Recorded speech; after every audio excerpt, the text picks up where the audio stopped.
इस वक्त आप आराम से बैठकर इस वीडियो को देख रहे हैं, मगर मैं आपको कहूं, आज जिस जगह पर आप अभी बैठे हो वो जमीन आज से करोड़ों साल पहले 8,500 डिग्री के तापमान से उबल रही थी, या जिस जगह पर आप बैठे हैं वो जगह लाखों सालों तक बर्फ से ढकी हुई थी। ये दोनों बातें सच हैं। इस 15 मिनट की वीडियो के अंदर आप पृथ्वी के 450 करोड़ साल के सफर को देखने वाले हैं। जिस जगह आज हमारा सौरमंडल है, वहाँ विभिन्न प्रकार की गैस और धूल के बादल हुआ करते थे। वैज्ञानिकों के मुताबिक इन धूल के बादलों से दूर एक तारा हुआ करता था। वक्त के साथ साथ उस तारे की ऊर्जा कम होने लगी, जिसके कारण उसके अंदर एक विशाल विस्फोट हुआ। विस्फोट की वजह से अंतरिक्ष की ये धूल एक दूसरे से दबने लगी। इस दौरान बादलों में स्थित धूल के कण दबाव और गर्मी के कारण बड़े उल्कापिंड और पत्थरों में परिवर्तित हो चुके थे, और इसी दबाव की वजह से इन बादलों में स्थित रेडियो एक्टिव पदार्थ ने ग्रेविटी का निर्माण किया। इस ग्रेविटी के कारण बीच में हाइड्रोजन और हीलियम इकट्ठा होने लगे। बीच के इस भयंकर दबाव के कारण एक विशाल विस्फोट हुआ, और इसी विस्फोट के कारण हमारे सूरज का जन्म हुआ। अंतरिक्ष में फैले एस्ट्रॉयड यानी क्षुद्र ग्रहों में भारी वजन की वजह से सूरज के करीब आकर सूरज की परिक्रमा करने लगे। धीरे धीरे इन्हीं एस्ट्रॉयड में भारी टकराव हुआ, जिसके फलस्वरूप मरकरी, विनस, अर्थ और मार्स जैसे ग्रहों का निर्माण हुआ। वैज्ञानिकों के मुताबिक उस वक्त पृथ्वी और मार्स यानी मंगल ग्रह के बीच थिया नामक ग्रह सूरज की परिक्रमा किया करता था। पृथ्वी पर ग्रेविटी होने की वजह से सूरज की परिक्रमा करने वाले एस्ट्रॉयड अब पृथ्वी की परिक्रमा करने लगे, और धीरे धीरे करोड़ों सालों तक ये पृथ्वी पर गिरते रहे। और ऐसी घटना हमारे पड़ोसी ग्रह थिया पर भी हो रही थी, जिसके कारण थिया पृथ्वी के और करीब आने लगा और आकर पृथ्वी से टकराया। इस भयंकर टकराव की वजह से पृथ्वी के हिस्से कणों के रूप में अंतरिक्ष में फैल गए और एक रिंग्स की तरह पृथ्वी की परिक्रमा करने लगे। इन्हीं परिक्रमा करते हुए कणों में टकराव होने लगा, जिसके कारण हमारे चांद का निर्माण हुआ। उस वक्त पृथ्वी पर सिर्फ एक ही समुद्र हुआ करता था, और वो था 1900 डिग्री सेल्सियस की तापमान पर उबलते हुए लावे का। उबल रही थी वो सारी चीजें जिसे आज आप अलग अलग नाम से जानते हैं। वक्त के साथ साथ पृथ्वी धीरे धीरे ठंडी हो रही थी, जिसके कारण पृथ्वी के भारी तत्व जैसे धातु और रेडियो एक्टिव पदार्थ पृथ्वी के केंद्र में जाकर इकट्ठा हो गए, और हल्के पदार्थ पृथ्वी की सतह पर आ गए। लाखों सालों तक पृथ्वी पर उल्कापिंडों की बरसात हुई, और इन गिरते हुए उल्कापिंडों में जमा था नमक, मिनरल्स और पानी। करोड़ों सालों तक इन उल्कापिंडों की बरसात होती रही, और धीरे धीरे पृथ्वी की ऊपरी सतह पानी से ढकने लगी। वैज्ञानिकों के मुताबिक यही वो वक्त था जब दूर गहरे पानी के अंदर निकलते ज्वालामुखियों से पहली बार सूक्ष्म जीवों का निर्माण हुआ। लाखों सालों बाद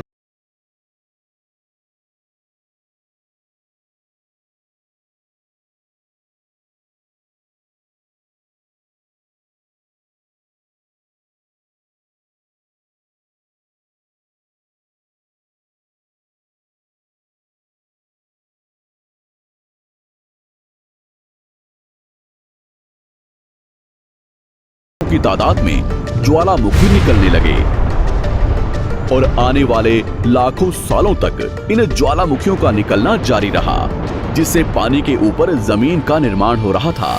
इस वक्त भी पृथ्वी पर वातावरण ना होने की वजह से अंतरिक्ष से उल्कापिंडों की बरसात हो रही थी। आज से लगभग 300 करोड़ साल पहले पृथ्वी पर ऐसा वक्त आया जब पृथ्वी का वातावरण लगभग स्थिर होने लगा था। ज्वालामुखी निकलने धीरे हो गए थे, और पृथ्वी का एक दिन 12 घंटे का हुआ करता था। साल बीतते गए, और धीरे धीरे ये सूक्ष्म जीव विकसित होते गए और समूह में रहने लगे। आज से लगभग 250 करोड़ साल पहले पहली बार पृथ्वी पर ऐसे जीवों का निर्माण हुआ जो जीने के लिए ये पानी के अंदर के मिनरल्स यानी खनिज पदार्थ और धूप का इस्तेमाल करते थे, और मल त्याग के रूप में ऑक्सीजन बाहर निकालते थे। इस वक्त तक पृथ्वी पर ज्यादातर ज्वालामुखी निकलने बंद हो चुके थे, और इन माइक्रोबैक्टीरियाज की वजह से वातावरण में ऑक्सीजन की मात्रा बढ़ रही थी। वातावरण में ऑक्सीजन बढ़ने की वजह से पृथ्वी का वायुमंडल बनना शुरू हुआ, और आने वाले हजारों सालों तक वातावरण में ऑक्सीजन की मात्रा बढ़ती रही। जिसकी वजह से पृथ्वी के ज्यादातर हिस्सों में ये सूक्ष्म जीव फैल गए। हजारों सालों बाद एक वक्त ऐसा आया जब पृथ्वी में ज्यादा ऑक्सीजन बढ़ने के कारण ये सूक्ष्म जीव मरने शुरू हो गए। उस वक्त तक पृथ्वी का वातावरण ठंडा होने के साथ साथ ऑक्सीजन से भी भर चुका था, जिसके कारण जमीन और वातावरण में स्थित आयरन यानी लोहे के मिनरल्स पानी में स्थित ऑक्सीजन से रिएक्ट होने लगे। और एक वक्त ऐसा आया जब पृथ्वी की जमीन आज के मार्स के जैसे लाल हो चुकी थी। वक्त बीतने के साथ साथ धरती की टेक्टोनिक प्लेट्स में दरार होने लगी, जिसके कारण पृथ्वी के अंदर का लावा जमीन की तरह कई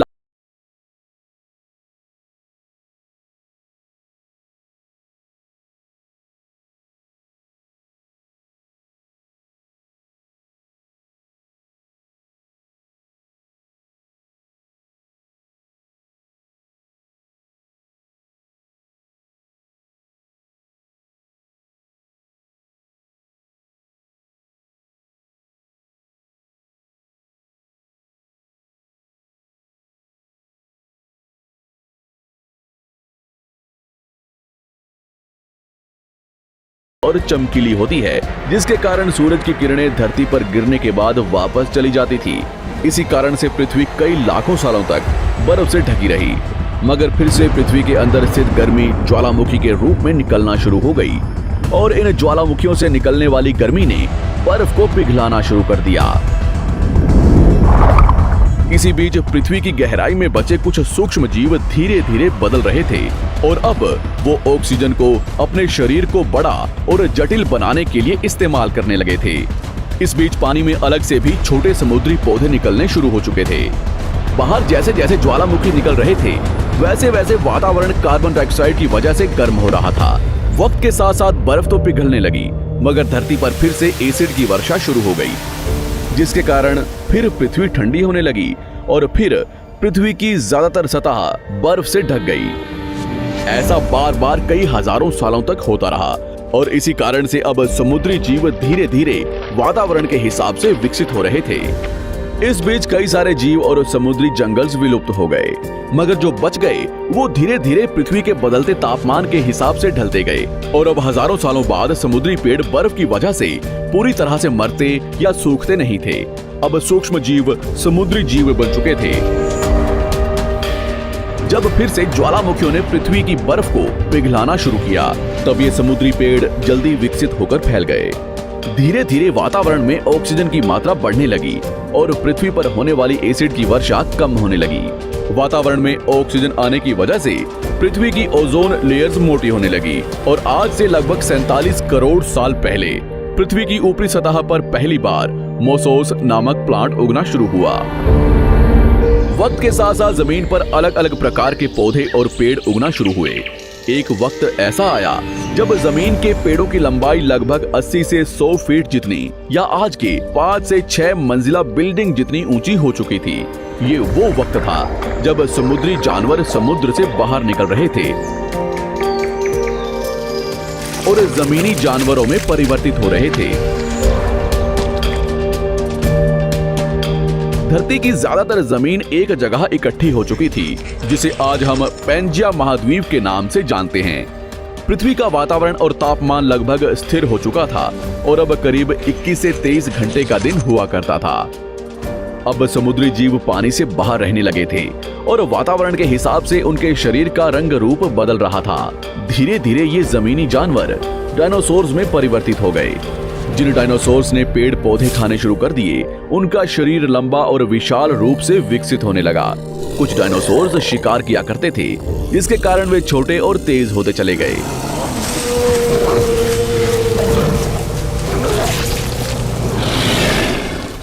पृथ्वी की ऊपरी जमीन एक जगह इकट्ठी होने के कारण ज्यादातर जमीन रेगिस्तान और बंजर हो चुकी थी।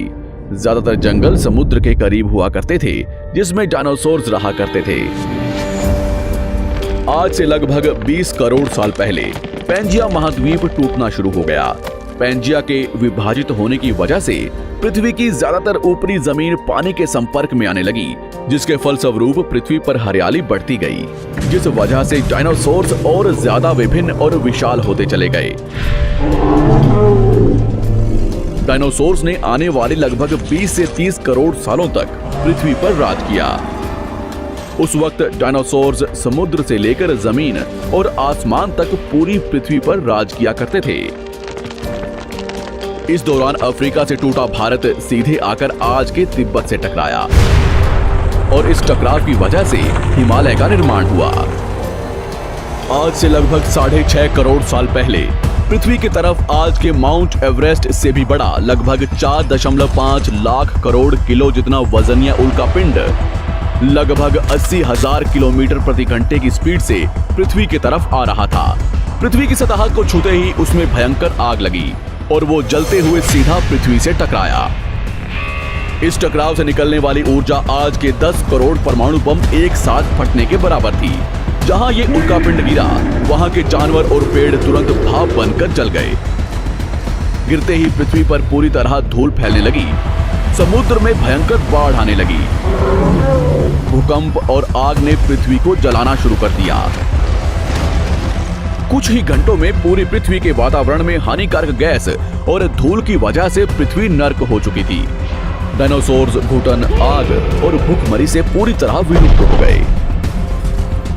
इस वक्त हमारे पूर्वज जमीन के अंदर रहा करते थे, जिसके कारण वो इस विशाल प्रलय से बच गए। पृथ्वी का वातावरण पूरी तरह से काला और अंधेरा हो चुका था, जिससे धूप भी जमीन तक नहीं पहुंच पा रही थी। पृथ्वी के पेड़ और ज्यादातर जानवर विलुप्त हो गए। वातावरण में धूल और हानिकारक गैस के कारण पृथ्वी पर फिर से एसिड की वर्षा शुरू हो गई और फिर पृथ्वी ठंडी होकर बर्फ से ढक गई। लेकिन इस बार पृथ्वी की बर्फ लाखों सालों तक नहीं जमी रही और 80 से 90 हजार साल बाद ये बर्फ पिघलनी शुरू हो गई। जैसे ही धरती पर वातावरण फिर से पहले जैसा होने लगा, वैसे ही ये छोटे जीव जमीन से बाहर आना शुरू हो गए।